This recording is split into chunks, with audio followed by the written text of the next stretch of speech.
Okay, well, with that, we're going to end. We always try to end on something bizarre or light or funny, and we have two this time, I guess. One, because we always, or lately anyway, are talking about Elon Musk or Doge or all the craziness there. And we got, of course, another one, this time the White House dictating that all IT procurement is supposed to flow through the GSA.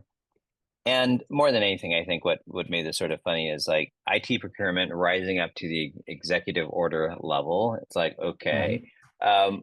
I think it's a little silly. I mean, I get it on some level, but I just found that I'm not sure this is where the focus really should be. But I'm curious what your take. You're being the politics of it. What's your take on this? Yeah, so I'm pretty clear on my politics and political stances, but I find it amusing that IT procurement has finally made it to the CIO level of announcements. I've never seen any other CEO at any large public company spend actual time talking about their IT procurement strategy for centralizing through a specific office of management and budget within 30 days of this order. Like that's not something that you ever hear in an earnings announcement. I actually don't mind, in theory, the idea of centralizing IT procurement into one area. That is an area where you can become more effective and more efficient.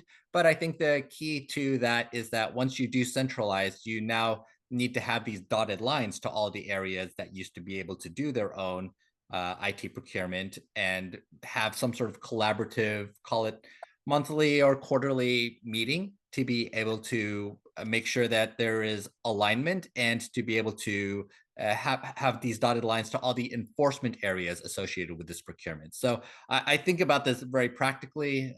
I have my doubts on how practically this will actually be deployed, but this might be the most practical uh, executive order that I've seen so Well, far.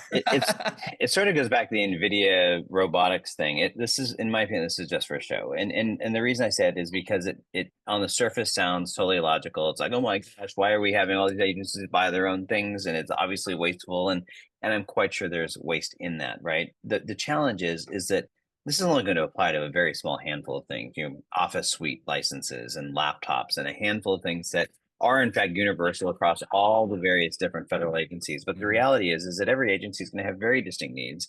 And trying to centralize that and centralize, to your point, all of the expertise necessary to make those acquisitions, it just doesn't make any sense. Not to mention, even if it did, just the scale just makes it unmanageable, right? When the first rules, when you're dealing with scale, start breaking it up, decentralize so that you can improve efficiency around it, not centralize around it. So I just think it's one of those things where it's a little bit, but silly I yeah, around it. I typically would not recommend consolidating the procurement for 2 million employees into one department in 30 days.